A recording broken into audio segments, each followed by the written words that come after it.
آج ہم ایک ایسی سچائی کو کھولنے جا رہے ہیں جو نجات کے بارے میں آپ کے تصور کو ہمیشہ کے لیے بدل سکتی ہے۔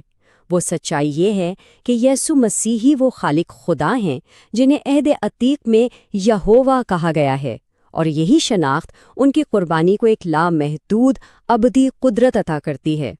پادری ینگ سنگ مین کا یہ بیان ہی ہماری آج کی گفتگو کا مرکز ہے۔ یہ ایک بہت ہی گہرا اور آپ کہہ سکتے ہیں اٹل دعویٰ ہے۔ یسوع کی الوہیت اور ان کے خون کی نجات بخشنے والی طاقت، یہ دونوں ایک دوسرے سے جڑی ہوئی ہیں۔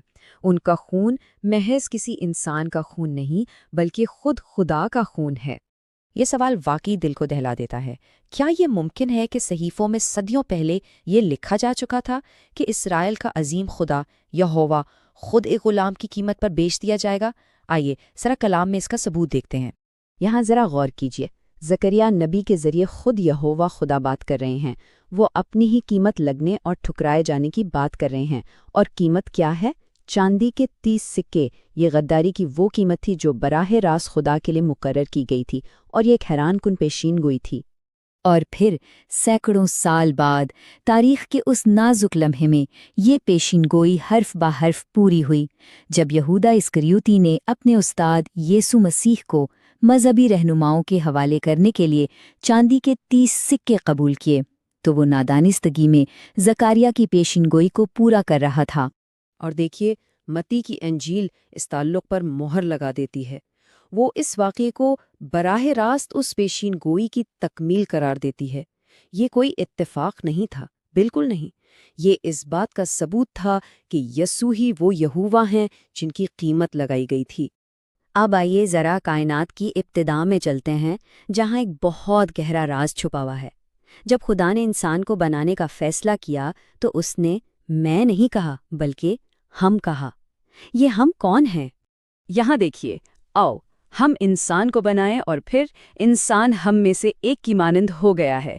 بالکل شروع سے ہی خدا اپنی ذات میں موجود کثرت کی طرف اشارہ کر رہا تھا، ایک ایسی وحدانیت جس میں ایک سے زیادہ ہستیاں شامل ہیں۔ تو یہ ہم اصل میں تثلیث کا بھید ہے۔ باپ، بیٹا اور روح القدس تینوں مل کر ایک خالق خدا کے طور پر کام کر رہے ہیں۔ اس کا مطلب یہ ہوا کہ یسوع صرف وہاں موجود نہیں تھے، وہ خود خالق تھے جن کے وسیلے سے سب کچھ بنایا گیا۔ اور یوحنا کی انجیل تو اس بھید کو بالکل واضح کر دیتی ہے۔ وہ یسوع کو کلام کہتا ہے اور اعلان کرتا ہے کہ کلام خدا تھا اور سب چیزیں اسی کے وسیلے سے پیدا ہوئیں۔ اس میں شک کی کوئی گنجائش ہی نہیں بچتی کہ یسوع ہی خالق ہیں۔ لیکن یہاں ایک بہت ہی المناک سچائی بھی ہے۔ کائنات کا خالق اپنی ہی تخلیق میں آیا، ایک انسان بن کر، لیکن دنیا اسے پہچان نہ سکی۔ اس نے جنہیں بنایا تھا انہوں نے ہی اسے مسترد کر دیا۔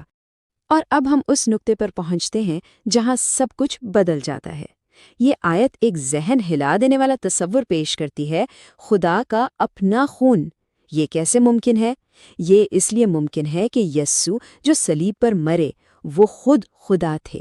انہوں نے کلیسیا کو کسی اور چیز سے نہیں بلکہ اپنے ہی خون سے خریدا۔ تو خدا کے خون میں اتنی قدرت کیوں ہے؟ دیکھیے، جانوروں کی قربانیاں عارضی اور نامکمل تھیں۔ وہ صرف گناہ کو ڈھانپ سکتی تھیں، اسے جڑ سے مٹا نہیں سکتی تھیں۔ لیکن یسوع کا خون جو خدا کا خون ہے، وہ کامل ہے، ابدی ہے اور لامحدود ہے۔ یہ صرف کفارہ نہیں دیتا بلکہ مکمل اور ہمیشہ کی نجات دیتا ہے۔ پادری ینگ اپنی گواہی میں بتاتے ہیں کہ اس سچائی کو نہ جاننے کی وجہ سے وہ کس قدر گہری روحانی اذیت اور بے چینی میں مبتلا تھے۔ یہ کوئی علمی مسئلہ نہیں تھا، یہ ان کی روح کی پیاس تھی۔ اور پھر ایک معجزہ ہوا۔ ایک دن روح القدس نے ان پر یہ عظیم سچائی ظاہر کی، یسوع خالق خدا ہے، اور کیونکہ اس کا خون خدا کا خون ہے اس لیے تمہاری نجات کامل اور ہمیشہ کی ہے۔ یہ کوئی انسانی سمجھ نہیں تھی، یہ آسمان سے نازل ہونے والی وحی تھی۔ کیا آپ اس آزادی اور خوشی کو محسوس کر سکتے ہیں؟ اس ایک لمحے میں ان کی ساری اذیت ختم ہو گئی۔ ان کی روح چیخ اٹھی، ہلیلویا! خدا نے میرے لیے اپنا خون بہایا، میں ہمیشہ کے لیے بچ گیا ہوں۔ یہی وہ آزادی ہے جو یہ سچائی ہر ایک کو دیتی ہے۔ اور اب ہم آخری اور شاید سب سے طاقتور ثبوت کی طرف آتے ہیں۔ ہم سب شک کرنے والے تھوما کی کہانی جانتے ہیں۔ لیکن اس نے یسوع کے کیلوں سے چھیدے ہوئے ہاتھوں میں آخر ایسا کیا دیکھ لیا جس نے اس کے سارے شک کو ختم کر دیا اور اسے سجدے میں گرا دیا؟ یہاں خدا کے نام یہوہ کا ایک پوشیدہ راز ہے۔ عبرانی حروف میں اس نام کا مطلب بنتا ہے ہاتھ کو دیکھو، کیل کو دیکھو۔ صدیوں تک خدا کا نام خود اس قربانی کی گواہی دے رہا تھا جو آنے والی تھی۔ دیکھو ہاتھ، دیکھو کیل۔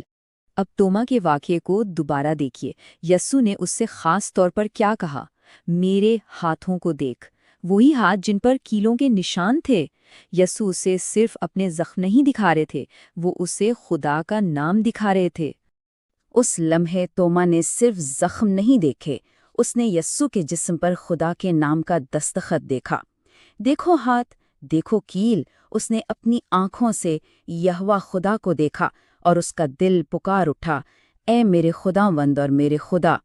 وہ ہاتھ جس نے کائنات کو بنایا، وہی ہاتھ ہماری محبت کی خاطر صلیب پر کیلوں سے جڑ دیا گیا۔ صلیب صرف ایک قربانی نہیں ہے، یہ خالق کی اپنی تخلیق کے لیے سب سے بڑی اور حتمی محبت کا اظہار ہے۔ اس عظیم سچائی اور محبت کو جاننے کے بعد اب سوال یہ ہے کہ ہم کیا کریں؟ یہ علم صرف ہمارے دماغ کے لیے نہیں ہے بلکہ ہمارے دل کے لیے ہے۔ یہ ہم سے ایک جواب کا تقاضا کرتا ہے۔